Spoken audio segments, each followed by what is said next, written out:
নমস্কাৰ অন্য এটি ব্লগলৈ আপোনালোক সকলোকে স্বাগতম জনাইছোঁ আহকচোন আজি মোৰ ষ্টাইলত বিৰিয়ানী কেনেকৈ বনাওঁ তাকে আপোনালোকৰ সৈতে শ্বেয়াৰ কৰোঁ এয়া মই কুকাৰত তেল দি লৈছোঁ তাৰপিছত তাত অকণমান দালচেনি আৰু ইলাইচি আৰু লং কেইটামান দি অকণমান এনেদৰে গৰম হ'বলৈ দিছোঁ এয়া এইবাৰ মই পিঁয়াজ ঢালি দিছোঁ পিঁয়াজখিনি অকণমান মানে ফ্ৰাই কৰি ল'ব লাগিব ফ্ৰাই মানে গোল্ডেন ব্ৰাউন হোৱালৈকে ফ্ৰাই কৰিব লাগিব আৰু এইফালে মই ডিম কেইটামান মানে কণী কেইটামান বইল হ'বৰ কাৰণে ৰাখি দিছোঁ আৰু এইফালে পিঁয়াজখিনি অকণমান গোল্ডেন ব্ৰাউন হোৱালৈকে ফ্ৰাই কৰি আছোঁ তাৰমানে ফ্ৰাই কৰিব লাগিব অকণমান আৰু এইটো ৰেচিপিটো মানে মই নিজে ধৰক নিজৰ ষ্টাইলত বনাওঁ আৰু এনেকৈ বনালে মানে ভাল হয় আৰু আমি ঘৰত যিখিনি খাওঁ সকলোৱে ভাল পায় এনেকৈ বনালে ইয়াৰ পিছত আপুনি আদা নহৰু পেষ্ট অকণমান ইয়াতে দিব লাগিব দি সেইখিনিও লাৰি দি পেলাই তাত আলু যিহেতু ইয়াত মানে চিকেন দিয়া হ'ব চিকেন বিৰিয়ানী হ'ব ন তো চিকেনৰ লগত আলু অকণমান দিলে ভাল লাগে সেইকাৰণে আলুখিনিও তাতে মিক্স কৰি দিছোঁ অকণমান এইখিনি লাৰি দিব লাগিব তাৰপিছত চিকেনটো মানে মাংসখিনি ঢালি দি গোটেইখিনি বঢ়িয়াকৈ লাৰি দিব লাগিব দিয়াৰ পিছত তাত আপুনি অকণমান ভজা মানে মাংসখিনি ভাজিব লাগিব ভাজি যোৱাৰ পিছত ভাজি খোৱাৰ পিছত অলপমান তাত আপুনি সোৱাদ অনুসৰি তাত আপুনি মছলা হওক বা নিমখ হালধি মছলা পাতি যি দিয়ে আৰু চিকেন মছলা বা জিৰা ধনিয়া গুড়ি বা অইন কিবা মছলা যদি দিব ইচ্ছা কৰে সেয়াও দিব পাৰে সেইখিনি দি দিলে অকণমান সিজাব লাগিব মানে মাংসখিনি এয়া মই জিৰা গুড়ি দিছোঁ তাৰপিছত আকৌ নিমখ দিছোঁ ধনিয়া ৰং গুড়া দিছোঁ এয়া অকণমান জিৰা গুড়ি দি দিছোঁ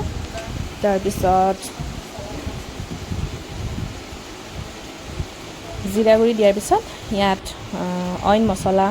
যেনে ধৰক চাহী গৰম মছলা অকণমান আছিলে আৰু নৰ্মেল যিটো গৰম মছলা সেইটো ইয়াত অকণমান ঢালি দিছোঁ দিলে মানে টেষ্টটো বাঢ়ে আৰু ইয়াত বিৰিয়ানী মছলাও দিব পাৰি বিৰিয়ানী মছলা যদি থাকে আমাৰ নাছিল কাৰণে আমি দিয়া নাই আৰু যিখিনি এভেইলেবল আছিল ঘৰত সেইখিনিয়ে দি দিছোঁ তো ধুনীয়াকৈ সেইখিনি লাৰি দি আপুনি অকণমান সিজিব দিব লাগিব মাংসখিনি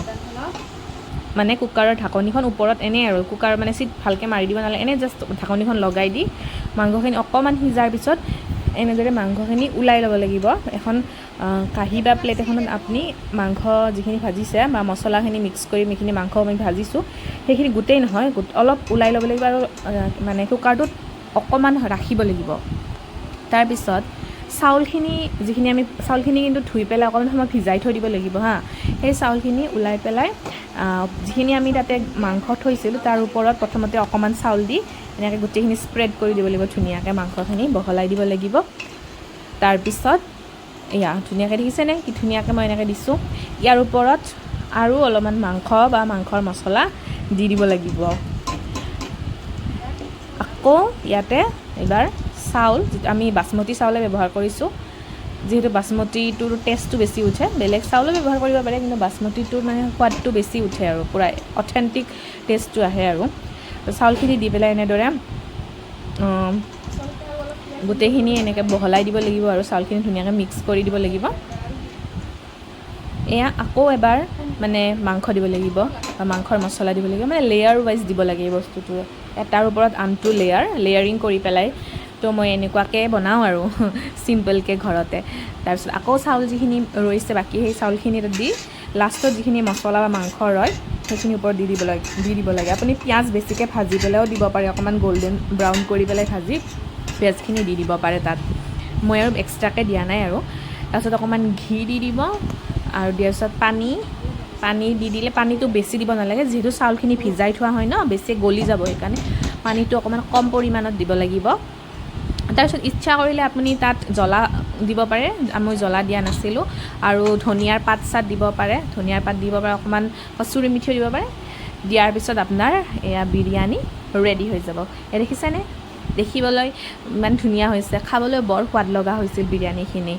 আৰু মই বাইদেউৰ ঘৰত এই বিৰিয়ানীখিনি